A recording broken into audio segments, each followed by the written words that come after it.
Imana izababaza aba bantu mwirirwa mujya imbere mukababwira ibintu bitabohora imitima yabo. Abandi bari gusaba icyubahiro cyo mu isi, abandi bari gusaba amafaranga, abandi bari gusaba urubyaro, ariko nta n'umwe uri kwihana, nta n'umwe uri kuva mu byaha. Ku ijambo ry'Imana ngo nabateze amatwi numva batavuga ibikwiriye. Nta n'umwe nigeze numva wihana.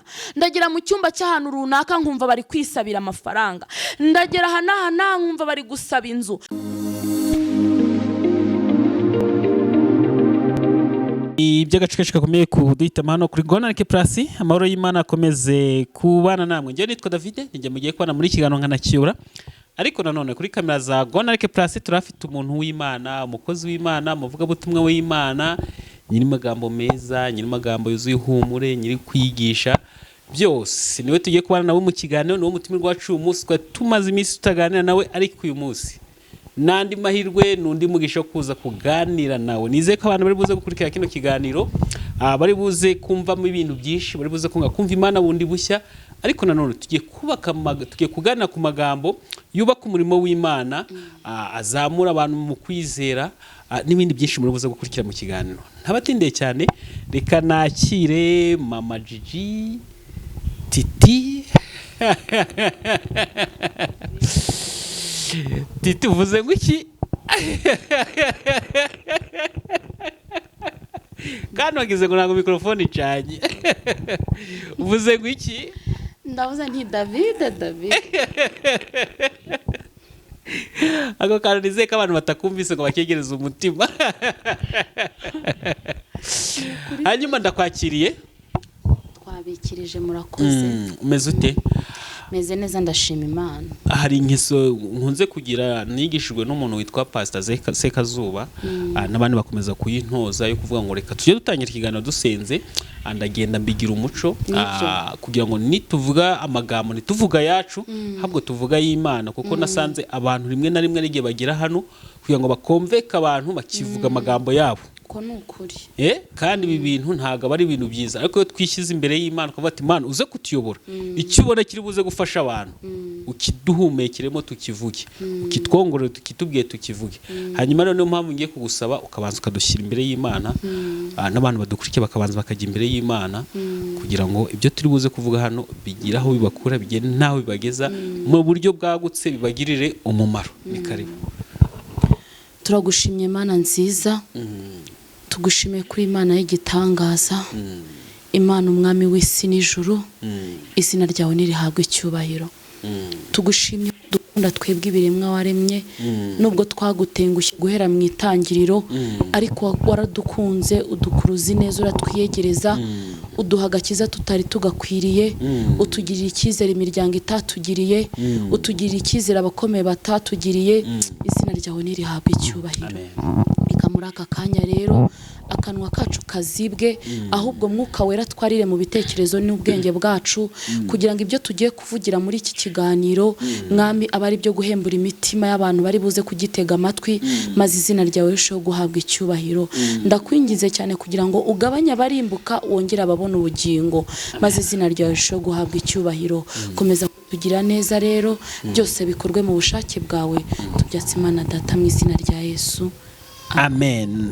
Hanyuma Mama Gigi, reka ntange itangazo rimwe gusa, rimwe ndi butange, nyihangana muri dutangire ikiganiro. Nta kibazo. Itangazo ndi gutanga, niba ugenda ukunda ibiganiro tugenda tukugezaho, wakora subscribe. Ariko nanone niba ufite umuntu wifuriza ibyiza, umuntu ukunda, umuntu wumva agerwaho n'ibyiza, wamusangiza kino kiganiro ukakimusharinga. Nawe niba ari umuntu wagusangije kino kiganiro, umenye ko ari umuntu wawe w'ingenzi wakwifurije ibyiza, wumvise ko ibyiza byamugeraho nawe bikakugeraho. Kuko ibiganiro dukora ni bya biganiro babyubaka, apana bya biganiro babisenya. Navuze ngo nge nzacya itafari rimwe kuryo nshobe gushyiraho, ariko umurimo w'Imana ukomeze wamamare. Hanyuma nawe wakora uwo murimo ugashyira iryo tafari ushobe gushyiraho, ugasangiza abantu bino biganiro, ukagenda ureba nk'inshuti zawe, apana zazindi zitari inshuti zawe zo, ariko nk'umuntu wifuriza ibyiza, umuntu ukunda, wakimuha.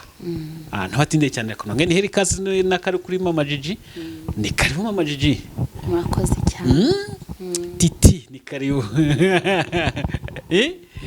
Ko ngavuga kabura gutya. Reka banze mvuga kuri Titi, umuntu tugiye kuganira. Uyu muntu maze igihe kinini muzi, ariko mu gihe twaganiriye amagambo yose yagiye ambwira nayasigaranye mu mutwe. Uyu munsi rero naje ngo tuganire ku magambo menshi meza ku bintu bimwe abantu batagize ute badasobanukiwe batumva neza. Birashoboka ko bitewe n'imitekerereze yawe kino kiganiro utari buze kucyumva, ariko umuntu ukunda amagambo meza kiganiro ategetswe kucyumva. Kuri wa muntu ukunda ibintu bitamuremereza ibitekerezo, uzi ko abantu bavunwa n'ibitekerezo cyane. Abajiji ari umuntu wakuvunira ibitekerezo akakubwira nk'ikintu akakuvunira ibitekerezo ukagitekerezaho bigacika neza kugeza ubwo ugiye gushaka amazi ukavuga ati reka ndekeraho ndebe ko nanywa amazi basi umutwe ugatuza wera ikintu kimwe yakubwiye. Ni ukuri pe cyane. Njya nkora kubwira abantu ntumvunire ibitekerezo, nibona kino kintu nta mwanzo ndi bukibonera reka kukimbwira ntunzahaze, reka kumvunira ibitekerezo yanjye. Hanyuma rero ku bantu badukurikiye kino kiganiro kiraza gukurikirwa n'abantu b'abahanga. Niba utari umuhanga mbaye ngusezereye, sibyo se? Mu izina rya Yesu Imana iratanga ubwenge. Titi ni nyiri magambo meza ku bantu bakurikira amagambo meza ariko y'Imana y'Iyobokamana. Ni umuvugabutumwa mwiza mu gihe nk'iki. Mureke mbibiri irindi banga nuko ari amagambo amwe nkoresha nagiye mukuraho, nkumva nka gutya ndamukumbuye ngamuhamagara akahita ambwira ng'akantu nanjye ejo nkagenda ngagakoresha kandi kakabafasha. Kakabafasha. Amen. Ejo bundi bambwiye ijambo rikomeye, arambwira ati umuntu yihana icyaha reka naragihunga. Navuga ati uyu munsi ndashaka kumenya uburyo umuntu ahunga icyaha, kandi tugiye kubigarukaho. Titi, Imana irakurinze? Imana irandinze, irankomeje, ndayishimira aho igejeje ikora yo kabyara. Ese buriya Imana igiye gutungura nawe cyane nk'ibintu bitatu Imana yagutunguyeho udatekereza ko Imana yabikora? Bitatu gusa. Icyo kibazo kirakomeye. Ntabwo gikomeye. Ikintu cya mbere Imana yantunguje ntatekerezaga ko yakora, ntabwo ari uvuga ngo itazakora ahubwo kuko ishoboye byose nta cyayinanira, ahubwo ntatekerezaga ko yakora muri icyo gihe ni ukumpa urushako muri icyo gihe. Ako kubona umugabo gusa biba bikaze. Ntabwo ari twese ntabwo ari twese. Kimwe nuko hari ababona akazi biboroheye abandi bikabavuna, hari abagira urushako biboroheye abandi bikabavuna. Mu bintu Imana yankoreye bikantungura harimo gushaka. Ikindi Imana yankoreye ngiye burakuntu nakuze nkunda abana, ngiye numvaga ntazabyara kuko bajyaga bavuga ngo umuntu ukunda abana cyane nagabyara. Ariko ni nako bijya bigenda mu buzima busanzwe. Ngewe rero natunguye no kumva ngo natwise, numvaga ari ibitangaza, ari ibintu bitabaho. Kumva wibereye mu nzozi. Data we. Kumva wibereye mu nzozi ntabwo uziyure. Nacyo kiri mu kintu cyantunguye Imana yantunguje. Icyo ni icya kabiri. Icya gatatu, ikindi kintu Imana yantunguje bitewe nuko nakuze ntabwo nari ko nzagira ubwenge nk'ubwo mfite.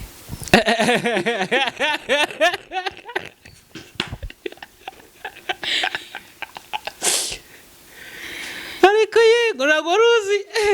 Ntabwo nari ko nzagira ubwenge nk'ubwo njya mbona mfite. Ubona uzi ubwenge bwinshi aho uko mbibona nkanjye ni wowe, n'ubundi ni wowe. Shamba mbona nkurikije ukuntu niyizi ubwenge mfite burakaze. Uko niyizi ndi umwana nkurikije amateka yanjye. Amateka nyine dushingiye hakurya hari ukuntu njya nkunda kwibariza umuntu ngo dushingiye harya niba ari Rodebar urahazi? Uba kwande Rodebar ni wowe kwande? Ntabwo mazi. Kwa Makiri iyo ngiyo no kwande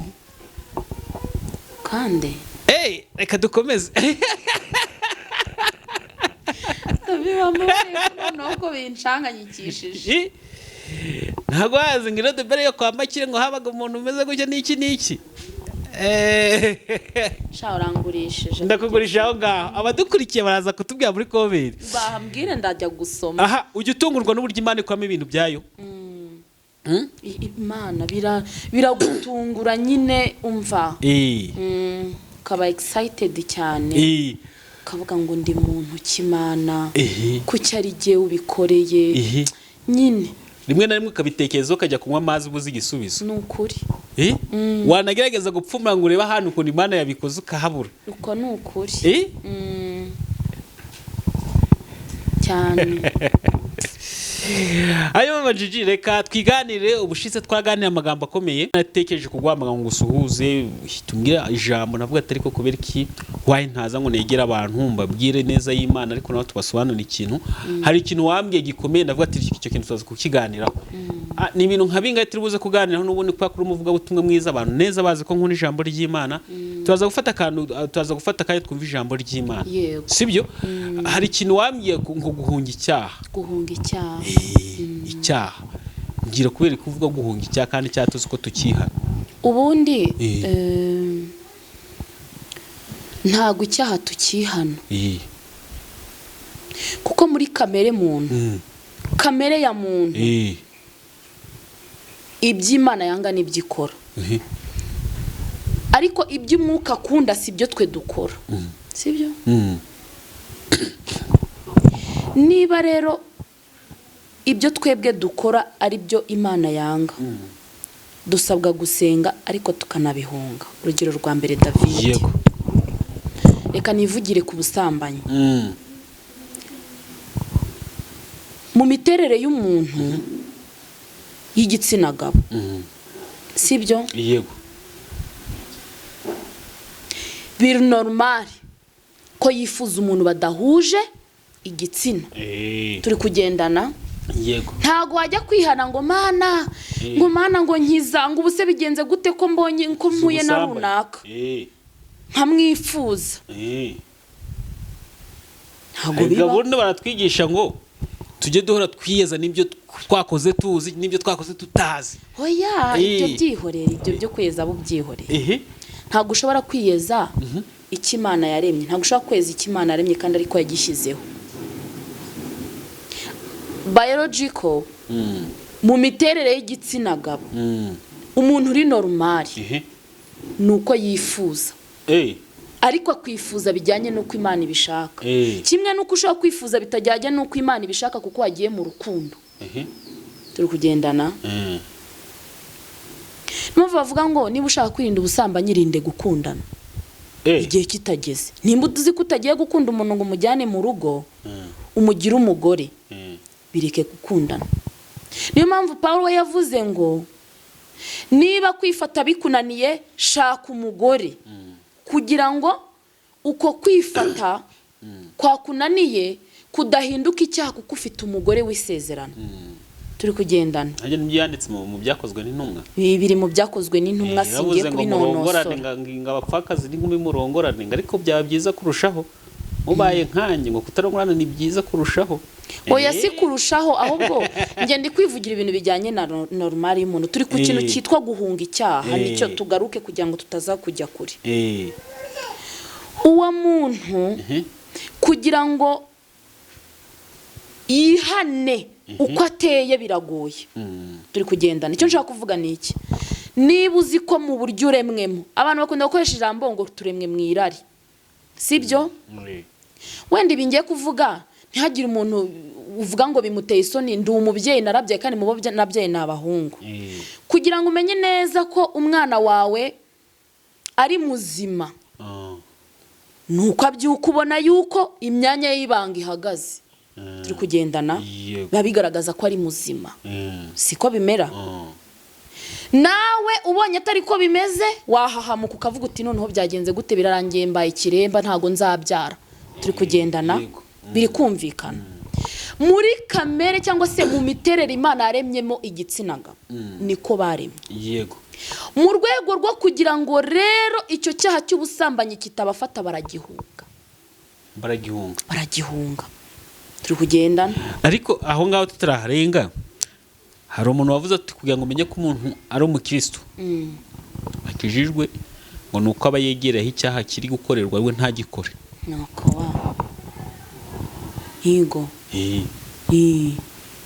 ni ukuvuga ngo ni nk'aho aba arimo arigisha ibinyoma bivuga ngo jya kwisurira umukobwa muri geto musengana nta kibazo nugerayo nugera ukabona bigeze gutya ukirinda ukihagarara ukafata inshikamye ku mana yanjye aho urabura neza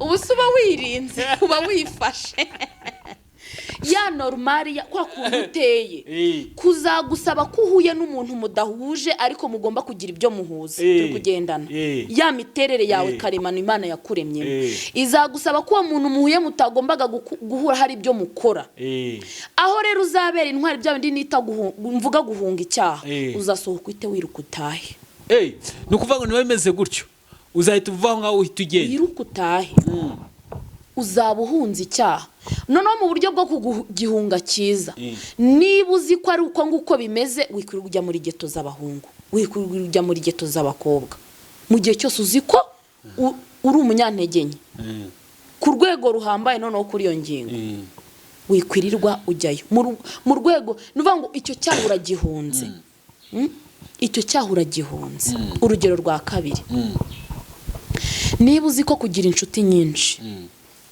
bigutera kugira amagambo sibyo ukisanga wavuze mugenzi wawe w'inshuti yawe wahariye ugasanga n'urugero ufite inshuti z'abadamu 5 b'inshuti zawe ariko muri abo badamu 5 nabo ubwabo murazirananyemo ukisanga agiye gusura runaka muvuze runaka wahariye wajya gusura n'uwahariye ugasanga wisanze muvuze runaka wahariye icyaba kizi izo nshuti zihagarike utunga inshuti imwe cyangwa nawe ubeho wenyine cyangwa ushobora ufite inshuti zisanzwe kugira ngo wirinde cyaha cy'amagambo abo bavuga ati sa kugira ngo umuntu bamenye ko ashoboye karimo neza agomba kujya aho icyaha kiri gukorerwa akigisha abo bantu ariko ntajye muri ibyo byaha urugero bajyaga batanga bakavuga ati David kugira ngo umenye ko umuntu akunda Imana yirije nuko aragera aho batetse inkoko ihumura neza cyangwa se n'ibindi biryo akunda biryoshye ntabirye nuko arajya mu kabari agasanga inzoga z'amoko yose bayateguye wagasuma ka fanta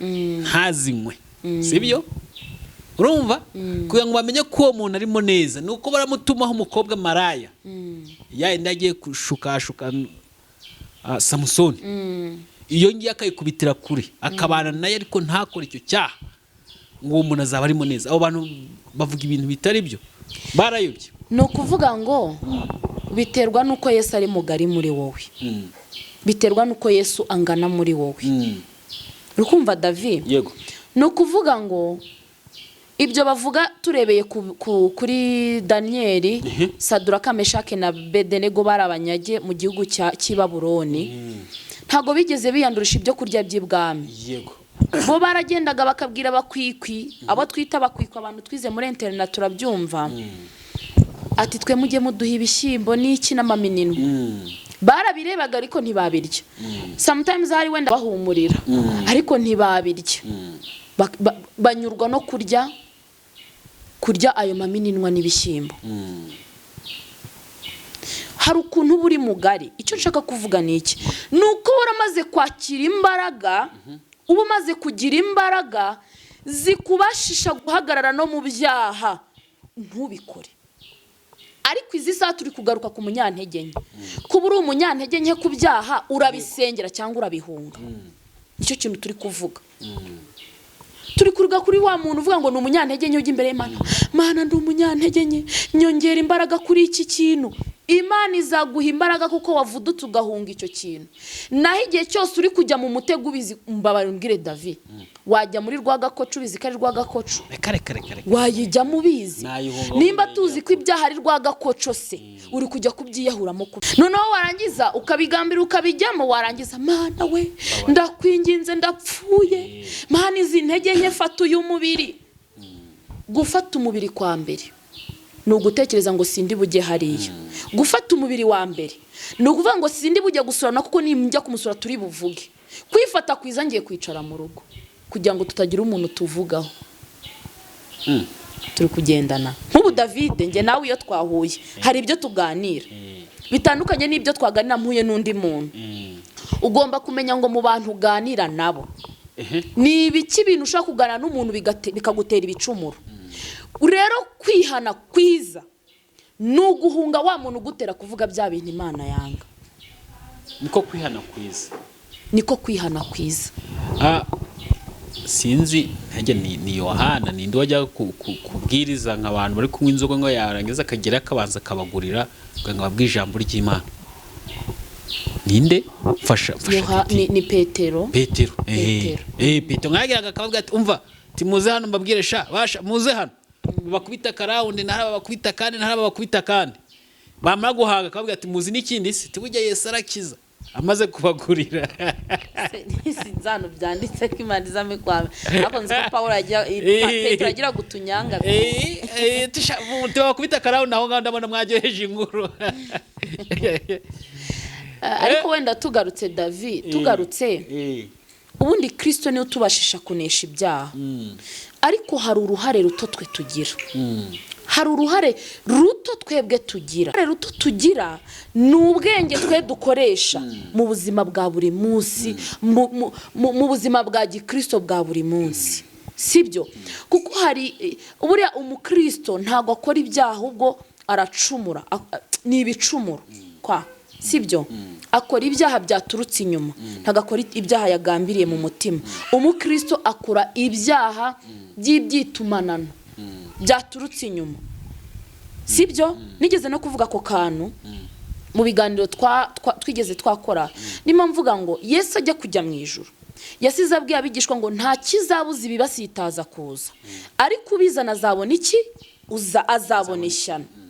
Irindi somo nuko ntibuka aho riboneka rikavuga ngo ugusha umwe muri aba ameze nk'ukojeje urutoki mu mboni y'ijisho ry'Uwiteka.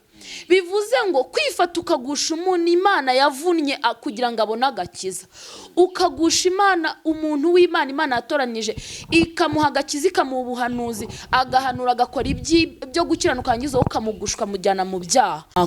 Kandi uwo mwaka uzakuzira ni inkoni zaziturutse mu ijuru.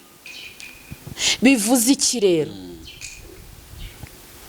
Umuntu w'Imana cyangwa umukristo nyakuri wakiriye agakiza, wakiriye ubuntu bw'Imana, umukristo nyakuri ntago acura ibyaha mu mutima, ntago agambirira gukora ibyaha mu mutima, ahubwo abaho ubuzima bwo kumva yanezeza uwamucunguye, bwo kumva yanezeza Kristo mu mibereho ye.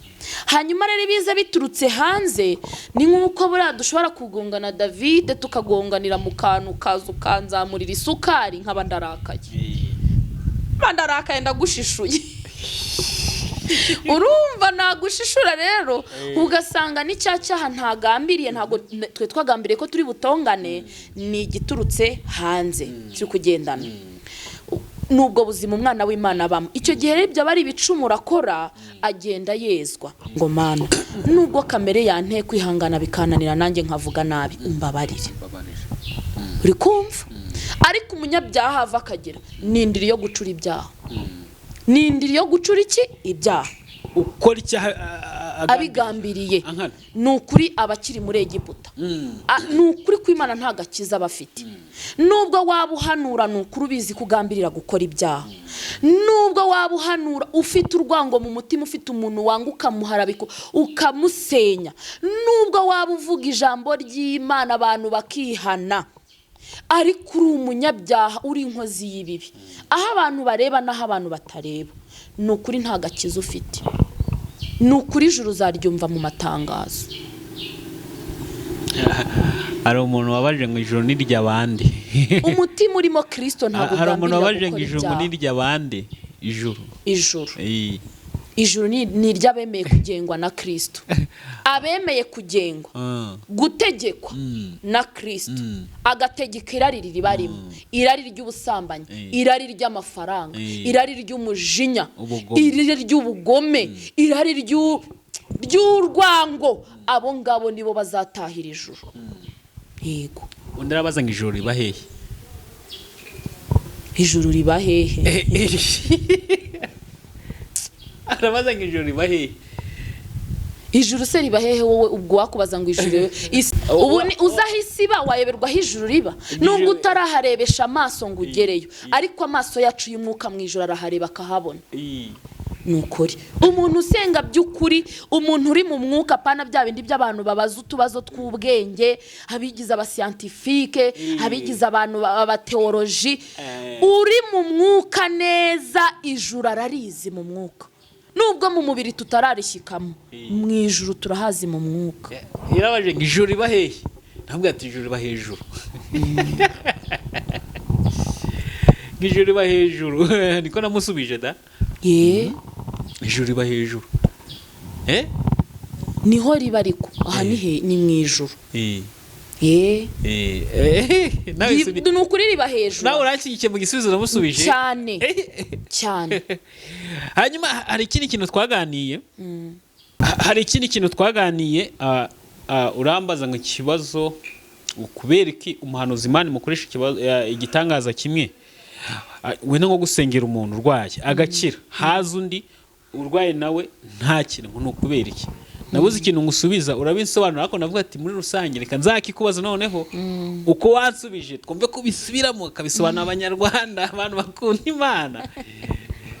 Hanyuma reka nanjye ngikubaze muri ubu buryo nk'uko wakimbajije rwose, kubera iki Imana ikoresha umuhanuzi igitangaza kimwe, wenda agasengera umuntu agakira, bazana undi murwayi ntakire, nukubera iki? Wenda ntaragusubiza icyo kibazo umbajije, reka mbanze nkurozinga iki ngiki twavuzeho kijyanye no guhunga ibyaha. Zaburi ya 34 ku murongo wa 15 haratubwiye ngo va mu byaha ujye ukora ibyiza, ujye ushaka amahoro uyakurikire kugira ngo uyashyikire. Yego, uwo murongo wonyine, va mu byaha ujye ukora ibyiza, ushaka amahoro, si uko yashaka gusa, unayakurikire kugira ngo uyashyikire. Ijambo ry'Imana rikavuga ngo nta mahoro y'abanyabyaha niko Uwiteka avuga. Bivuze ngo iyo uvuye mu byaha uhita ubona amahoro, wamara kubona ayo mahoro ukayarinda. Kuyarinda ni ikintu, kuyakurikira ayo mahoro ni Kristo. Kristo kugenda umukurikira, amahoro agenda yaguka muri wowe. Ndibaza noneho cyumvikanye ikijyanye no guhunga ibyaha. Hanyuma kuri icyo kibazo kindi umbajije, ikibazo uburyo bwa mbere nshobora kugisubizamo, imbaraga n'ubushobozi abigishwa bari bafite bamaze ku munsi wa Pentekote, Mwuka Wera amaze kubamanukira, bagakwiye kuba barakijije abantu bose bo muri icyo gihe. Bari bafite ibibazo byose, za ntumwa ziriya mbaraga bavanye mu cyumba cyo hejuru, ari abazikoresha uko bayobowe n'amarangamutima, emosiyo, bagakijije abantu bose bo muri icyo gihe. Turi kugendana. Ariko Imana ibasha kuguha ubushobozi ako kanya bwo gukiza kubw'isezerano ry'umuntu igiye gusohoza. Ni urugero yamusezeranije ko izamukiza, ntiyamubwira umunsi. Imana ikaguhagurutsa iyo ugakonkoboka, ikakuzana mu buryo utazi, ikagukoresha muri ako kanya, wa muntu agakira. Turi kugendana. Wewe nk'umuhanuzi ikagukoresha umvuga ko nkoboka iyo ntazi, ikakuzana ukaza gusoza isezerano ry'uwo muntu Imana yigeze ibwira ngo izamukiza, kuko Imana ibona ko igihe cyageze uwo muntu agakira biguturutseho. Turi kugendana. Wabona utwo tumaniye rukoze, wajya handi kubikora bikagenza gute, bikanga, ukabyitwamo neza nk'uko byitwayemo neza. Urimo pe, uri mu mwuka, umva wasenze nta kibazo, ariko umuntu ukamusengera ukabona ntabwo akize. Yewe ukamara n'umwaka usengera umuntu ugiye ukazanarambirwa ukamuvaho. Kubera iki? Hari igihe cye cyo gukira kitaragera. Turi kugendana. Kandi hari n'impamvu Imana yemeye ko arwara. Hari isomo sinzi aho riboneka rivuga ngo niyo yadukomerekeje ni nayo izatwomora, ni nayo yadukubise kandi ni nayo izadukiza. Sibyo? Nidukubita ni nayo idukiza, nidukomeretsa ikaba ari nayo igenza gute, itwomora. Hari ikiganiro twigeze gukorana turi kumwe n'abandi bantu, turi kurebera hamwe mu ibigeragezo. Ibigeragezo rero ibibasha kugera ku bakristo cyangwa ku bantu n'uburwayi burimo. Mu by'ukuri rero hari igihe ushobora kujya gusengera umuntu igihe cye kitaragenza gute, kitaragera. Icyakora Imana ikakunyuzamo ikakubwira ngo mubwire ngo azakira. Nubwo udakiza ubwo ariko uzakira. Ubwo n'ubundi buryo. ubundi buryo bwa gatatu, uwo muntu ashobora kuba ari uwo gukira, ariko kuko wakamutse wowe muhanuzi, impano y'Imana yo gukiza itakikurimo, uwo muntu ntagenze gute? Ntakiri.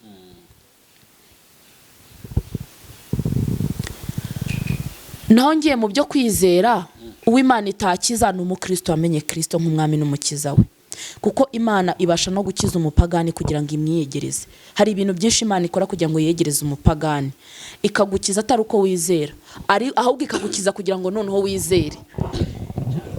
N'urugero, ukaba urwaye sida, ikagukiza iyo sida kuko ubizi ko nta hantu wayivuza ngo ikiri, ikayigukiza uri umupagani kugira ngo wizere, noneho ihita igufata ikubone.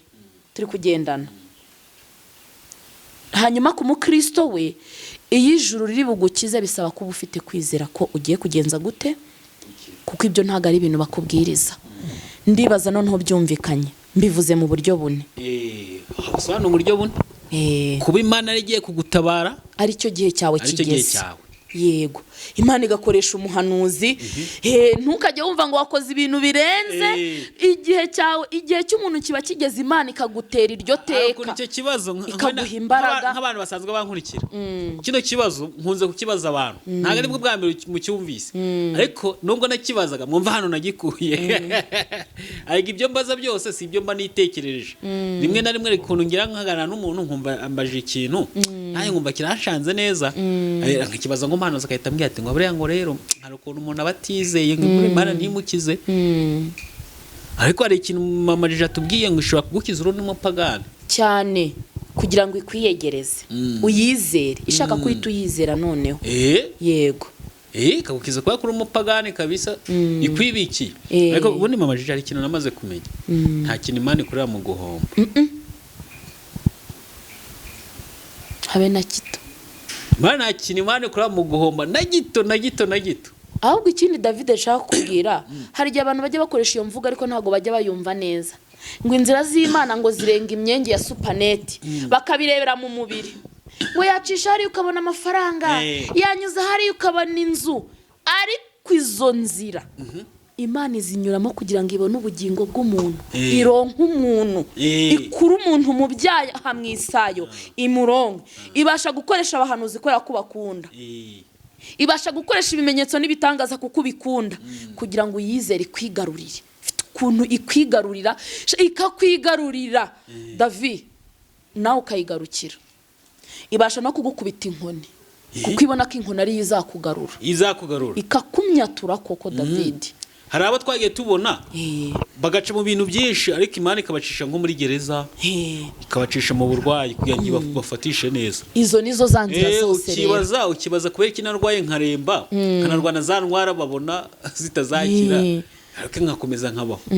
Ko navutse nabi, nkavuka mama na papa bagapfa bakimbyara, nkakomeza ngakora kubera nta kintu Imana ikora mu gihombo. Nukuri. Nkangana n'icyatugeraho Imana itabyemeye cyane. Hanyuma reka tuve kuri iki kintu, nuzira ko abantu badukurikiye hano abari ya magambo y'ubwenge, nkuko nabivuze kino kiganiro kiba kigomba gukurikira umuntu ufite IQ yo hejuru cyangwa se ufite imitekerereze iri hejuru, apana abantu baza bafite imitekerereze iri hasi. Nibo bantu bakurikira mama Jija. Reka twigiye mu ijambo ry'Imana. Ijambo ry'Imana ryo nibindi bindi. Kusi ikintu kimwe tugomba gukurikiza no kwizera, tukihana, tugakurikira ijambo ry'Imana. Si ibintu bitatu mama Jija. Nukuri. Kwizera, ukihana, ugakurikira ijambo ry'Imana. Habanza kwihana. Wamara kwihana ukizera ko Imana ikubabariye. Ubundi ukagendana nayo sasa mu ijambo. Kagigenda ikuvungurira. Na bino biba muri Bibiliya. Yamaye nka data. Kakuvungurira muri Bibiliya. Kakuvungurira mu buzima busanzwe. Kagukubita ibiceri. Kagukoza igiceri naho gasa neza. Ukambara neza bikeme. Nyine ikagenda noneho igenda ikuvunguriraho kuri buri ntambwe. Mu mwuka ikavunguraho, mu mubiri ikavunguraho. Kagendana na Kristo wumva uryohewe muri uru rugendo. Baroko ni Imana ari serious ko ni kora tuntu twayo. Ariko ntegeza ko ni Imana ikora tuntu twayo. Ngareba. Anaseka nkatangara. Bari nk'ikibazo nahuye nacyo. mpura nacyo ndavuga ati se buriya kumbona ibintu byose byandangiriyeho ndiryame numva nta cyizere nsigaranye kuba Imana ifite ibyo irimo kunkiza ifite n'ibindi iri kunzanira hari ibintu Imana ikora gutya ukumva ko ari ibintu byose bikuvuye ari ibyo iri kugukiza hari n'ibindi iri kukuzanira. Nese ugira ngo Yobu wowe wabaye nka Yobu. Yobu yarazi ko biriya byago bigiye kumugwirira, yarazi ko mu ijuru inama zateranye bamutanze ntabwo yarabizi, yabonye biri kumugwirira habona arapfushije, habona imitungo imushizeho, habona ibyo ntibihagije ahise arwara arabemba, aratangira ariganyira ariko ayo makuru yarayaze se ko yatanze. Wenda reka ntange nk'urugero nimba bwamenye kuvuga kino kintu mfite Gonareke TV iri maze gukurikirwa n'abantu mu 90 bayikunda cyane. Aha turi kuvuga so hano nahereye, ariko urwego yarigezeho Imana yarambwiye ati David ngiye gucukura kariba, njya gusenga itara yayima tugiye gucukura kariba kazagutunga, iragira agacukura ko kera kameza ka Gonareke TV nanjye ndakabona nshima n'Imana, ndashima pe nkora video nziza bwa mbere igeze ku 90 cyagiye by'abantu bavuga ati David arakomeye ararenze ameze neza, Imana inzanira umubyibuho mera neza ntunga amafaranga mfasha abantu. So bibonaga sinafashaga abantu ndabizi, nubakiye abantu amazu, nagura abantu ibitenge, nagura abantu amatelefone, abonye najyana imiceri ni benshi. None ngeze igenda avuga ati noneho rero ndarenze ngomba kwakira uyu nguyu. Noneho inzana n'abakozi b'Imana bamwe baratubura mu majiji, ariko ngiye ntingira ubwenge bwo kuba nabakuraho muma nagure n'ibiganiro byamvuga ati bana bari gutubura, reka ngura n'undi muntu turababona azababure ngiye mbarikiraho umutima. Imana ikambwira ati nyamara ufite batubuze nkanga kubikora. Nararyamye mu gitondo mbyuka nayibuze, mbyuka nayibuze nimaze guha video 800. Ubu n'ubuhamya ndi gutanga nibwo bwa mbere bivuze ibi bintu, ntago bazi impamvu yagiye. Ngiye Imana yambwiye ati ufite abahanuzi bari gutubura abantu babamaze, navuga ati bazarekera amakuru, urumva iyo bayita inkoni ati bazarekera, niyo yadukubise izadukiza, niyo yadukomerekeje noneho ni nayo izatwomara. Ngiye babimbwira umuntu akandega ati uzi ko uyu muntu yantuburiye atazabirika, nkibagirwa no gukora video kandi nabaga mfite ubushobozi bwo kuba nakwa video byibura uwagiye mbere agenda nta kibazo tuvuga ati bwize, ariko uzaza nyuma ntazajya ahubwo nge video ngazigira ute kazirekera. Nararyamye no kuri kw'Imana mu gitondo mbyuka nayibuze, indwara nayo ngigaruke na n'ubu ndacyategereje ngizagaruka ndayibura. Ariko kuntu Imana ari hatari irambye atari kubundi wakwikoreye kandi ku ruhande gakoze mbona gakozwe kuruti ya mbere ari ngiye muri kunkurikira mwakunze babandi baragenda nkura n'abandi bashyashya. Urumva rero ukuntu buryo n'ubuhamwa ni muri bimwe kundi Imana igenda ikora n'ukuri. Majije ni karuri ijambo ry'Imana kugira ngo tutaza kugutindana cyane. Tugeze ijambo ry'Imana muri rusange cyangwa se abakora ivuga butumwa mu mpano zigiye zitandukanye, haba abahanuzi, haba abavuga butumwa, haba abaririmbyi, haba abapasitoro, haba abakuru b'itorero, haba ba mwarimu, haba abadiyakoni. Hari ijambo Imana imaze iminsi ngira ngo tuganireho mu izina rya Yesu. Wowe uri gukurikira iri jambo n'uwizera cyangwa se nuryumva ukaryizera ukamenekera Imana mu mutima ukihana, urabona umugisha kandi uraza kubona impinduka mu buzima bwawe. Nta kindi gituma tugira impinduka mu buzima, buriya nta yindi nkoni Imana igira kubita abantu n'ubukene. N'ubukene iyo wananiye Imana nta yindi nkoni yo guca bugufi gukubita usibye ubukene. Ariko kuko Imana izi ko dutinya ubukene, dutinya igisuzuguriro, dutinya abadutesha agaciro, rero nayo kugira ngo yongere ikugarure mu mwanya igukubita inkoni yitwa guca bugufi, ikagukubita ubukene, ikagukubita agasuzuguro, mbese isi yose ikakota. Ariko mwabantu nimba hari ikintu kiryoha muri ubu buzima ni ukubaha Imana. Ibi bintu by'Imana ntago bisaba ngo ugire ubwenge bwinshi, ntago bisaba ngo ukoreshe ubwenge bwinshi, ntago bisaba ngo ugende ujye kubyigira baguhereza amadiplome. Ikintu usabwa ni kimwe cyonyine, kumvira Mwuka Wera. Kandi uwo Mwuka Wera twese twaramuhawe kuko Imana yakunze abari mu isi cyane byatumye itanga, kuko yakunze abari mu isi, yakunze aba hafi na kure, yakunze abakene n'abakire, yakunze abazungu n'abirabura. Ntawe Imana yigeze itoranya kanya. Uyu mwuka wera rero, uyu mwuka wera ufite uburenganzira bwo kumwakira igihe wamuhaye ikaze na karibu mu mutima wawe. Iryo jambo Imana imaze iminsi impaye ni ijambo riri muri Yesaya ibice byaho 6. Yego. Yesaya ibice byaho 6, Yeremiya ibice byaho 6. Hari amagambo atubwira ngo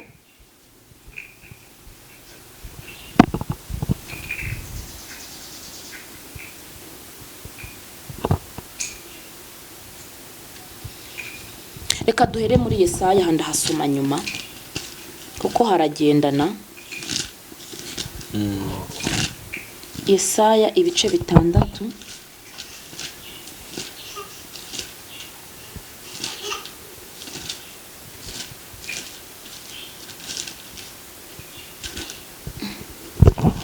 Kandebe mu ikarine yanjye nshaje imburagihe.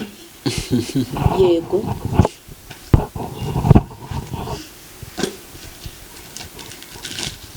Nibyo ni Yeremiya ibice 8 na Yeremiya ibice 6, 8 na 6. Kaduhere kuri 6. Oya kaduhere ku 8 ariko. Haranditse ngo Imana ihinyura abavuzi bavura ibyaha babica hejuru. Imana imfashe ngo nambaye rinete uko nsoma mu byihanganire. Titire y'amagambo yatubwiye muri Yeremiya ibice 8 ku murongo waho wa 6, ariko titire avuga ngo Imana ihinyura abavuzi bavura ibyaha babica hejuru. Abavuzi nta bandi bavura ibyaha, n'abakozi b'Imana, n'abahanuzi, n'abavuga butumwa, n'abapasitoro mushumbye amatorero. Ni mwebwe ba mwarimu Imana yahaye icyo cyizere ngo muhagarara imbere y'abantu mugira icyo mubabwira. Imana izababaza aba bantu mwirirwa mujya imbere mukababwira ibintu bitabohora imitima yabo, mukababwira ibintu bidatuma bava mu byaha, ahubwo mukababwira ibijyanye n'amaturo, mukababwira ibijyanye n'inkuru zanyu za story zanyu z'ubuzima busanzwe z'ibyo mwaciyemo icyumweru gitambutse. Ugasanga umuntu w'umupasiteri ahagaze imbere y'iteraniro arangije isaha yose nta kintu kizima abwiye abantu. Ugasanga uri umuhanuzi, uri umukozi w'Imana, uragiye kuko abantu bakugabure baguhaye imiceri na za kawunga, ntago babwiye icyo Imana ivuganye nawe cyanyacyo. Ukavuga uti nimba babwira bazongera kuma kawunga. Ugasanga uri umukozi w'Imana kuko uzi ko abantu b'iyi si bashaka ibijyanye n'irari ryabo, bashaka amamodoka, bashaka amazu, bashaka icyubahiro mu isi, ukanga kubabwira ibibekura mu byaha, ahubwo ukababwira ibijyanye n'irari ryabo. Nawe ubizi neza ko icy'ingenzi ukuye kubabwira hari ukuva mu byaha bagakizwa. Mwumva amagambo Uwiteka ambwira ngo mbabwire mwebwe mwabavuzi mwe muvura ibyaha mubica hejuru. Haranditse ku murongo wa 1, Uwiteka aravuga ati icyo gihe amagufa y'abami b'Abayuda, reka wenda nihute nigerere ku murongo wa 6 kugira ngo ducunguze uburyo umwete. Ku murongo wa 6 w'igice cya 8 haravuze ngo nabateze amatwi numva batavuga ibikwiriye. Nta numwe wihannye ibyaha bye ngo avuga ati mbese ariko nakoze iki.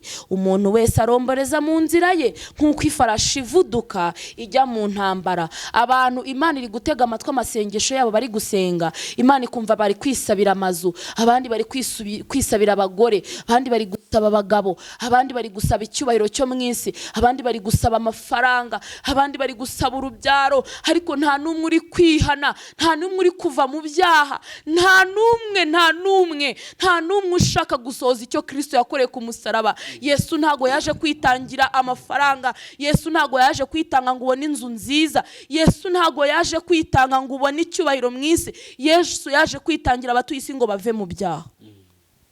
Iyo niyo misiyo yamukuye mu ijuru, akaza akabaho ubuzima bwese twese tuzi. Abatarasomye biratwarebye filime igaragaza amateka y'ubuzima Yesu yabayemo. Ntago Yesu yaje kwambara ubusa ngo ubone inzu nziza, ntago Yesu yaje kubaho ubuzima bugoye namwe muzi yabayemo mwisi kugira ngo tubone ibyo tubona. Yaje muri ubwo buryo kugira ngo tubone ubugingo, yaje kugira ngo twihane, yaje kugira ngo tuve mu byaha, tuve mu bukozi bw'ibibi. Ariko abantu ntibagishaka kwihana, abantu ntibagishaka, abantu hari imfashanyigisho nshaka kubabwira.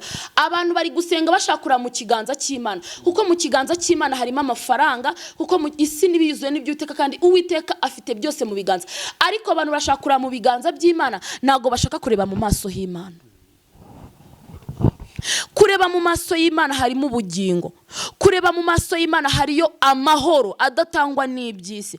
Kugeza ubu ibyo by'isi dusaba n'abapagani Imana irabibaha, kandi nyamara ibyo by'isi ntago byagukiza urwaye. Ayo mafaranga Imana yaguhaye, hari uburwayi warwara, ubwo burwayi ntago waba ukeneye amafaranga, waba ukeneye imbaraga y'Imana yo kugukiza. David, kugeza ubu ngubu abantu ubutunzi bubabereye bigirwamana, bwababereye bigirwamana, bimuye Imana bimika muri bo amasengesho ajyanye no gusaba ibidakwiriye. Kuko ijambo ry'Imana ngo nabateze amatwi numva batavuga ibikwiriye. Nta numwe nigeze numva wihana. Ndagera mu cyumba cy'ahantu runaka nkumva bari kwisabira amafaranga. Ndagera hana nkumva bari gusaba inzu. Ndagera hana nkumva barashaka kwikira uburwayi bw'umubiri, ariko ntibari gutekereza uburwayi bw'umutima, ntibari gutekereza ibibembe by'ibyaha byuzuye imitima yabo. Imana itugenderere. Amen.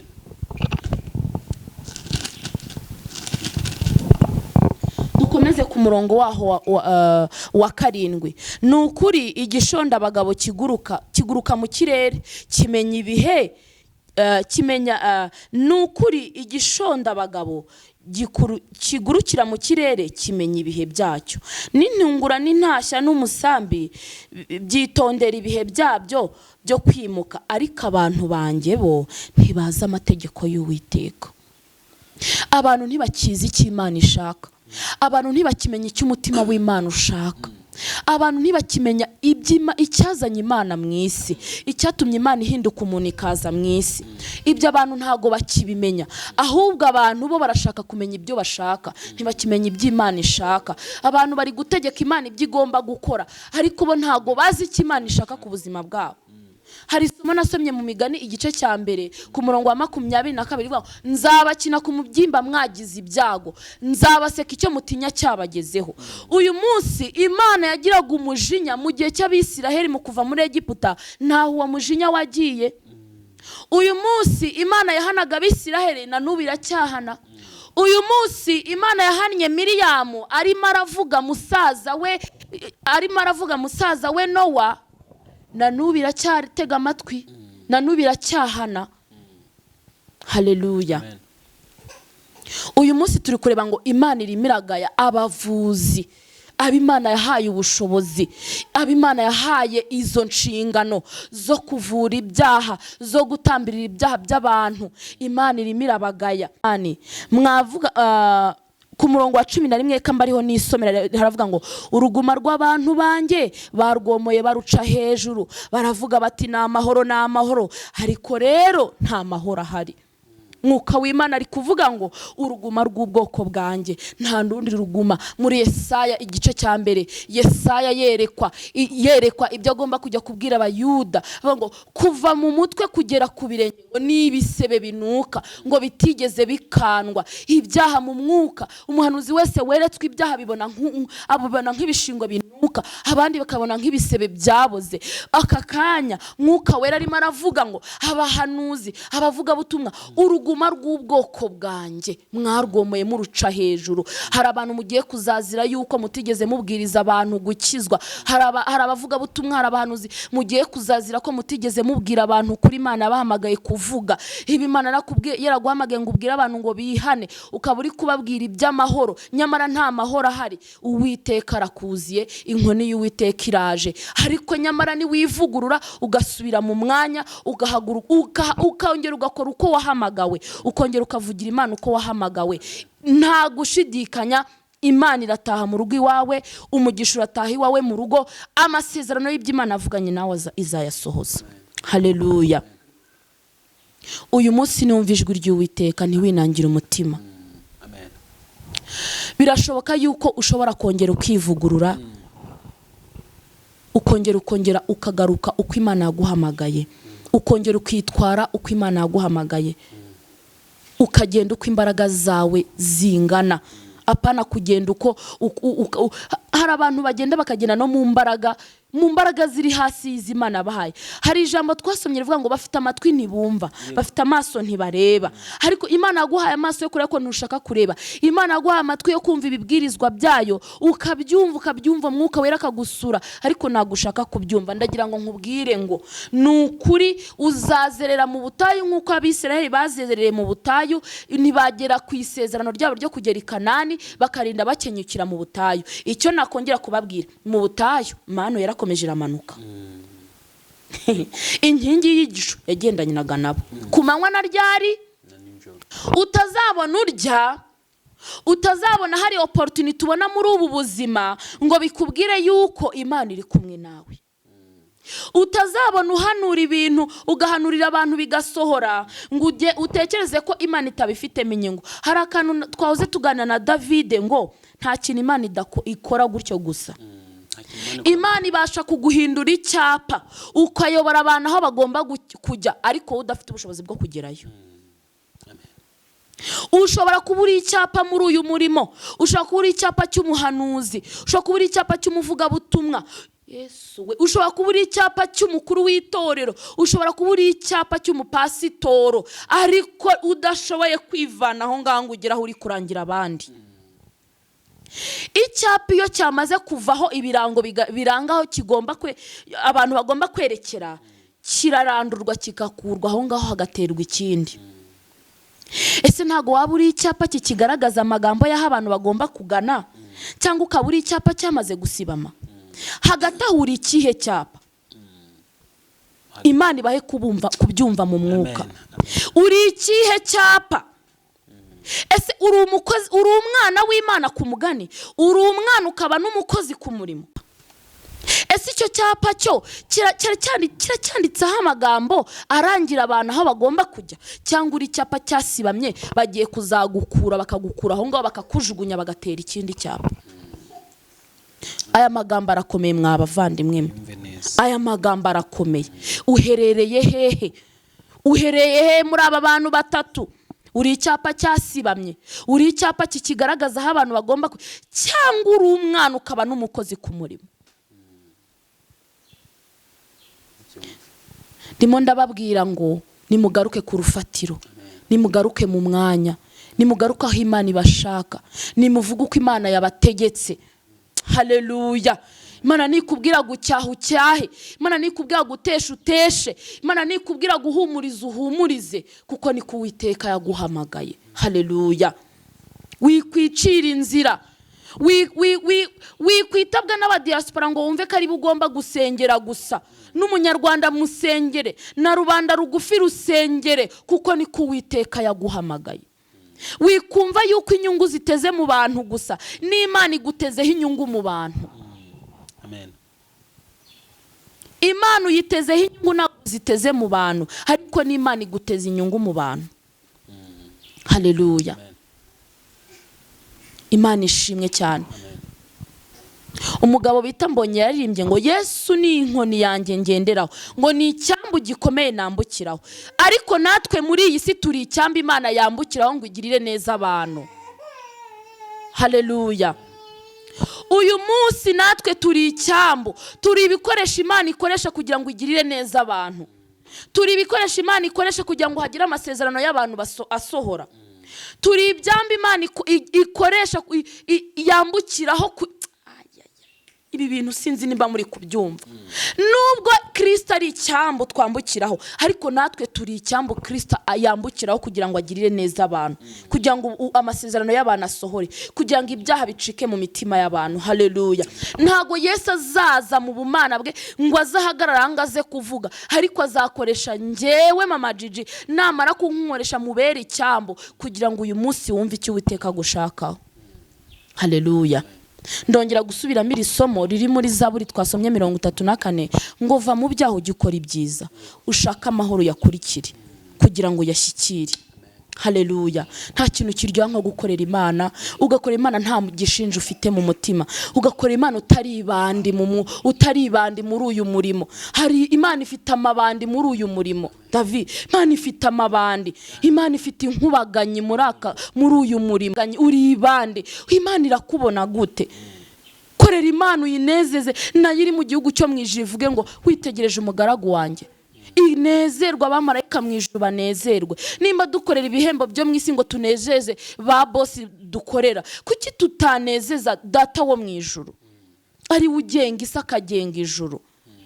Nta kindi kintu navuga, reka nsoreze kuri aya magambo, nta byinshi narenzaho. Rero mu gusoza reka dusenge mu izina rya Yesu. Wowe uri bwizerere muri iri sengesho, we wumva ugiye kubohoka umutima, ni ukuri iri sengesho rikugereho mu izina rya Yesu. Uyu munsi uvugurure, wongere ugirane ubusabane bushya n'Uwiteka. Ndimo ndabwira abitwa ko ari abakozi b'Imana, abitwa yuko bari muri uyu murimo Imana yabahaye ubwo bushobozi bwo kugira ngo bavugire Imana. Reka dusenge.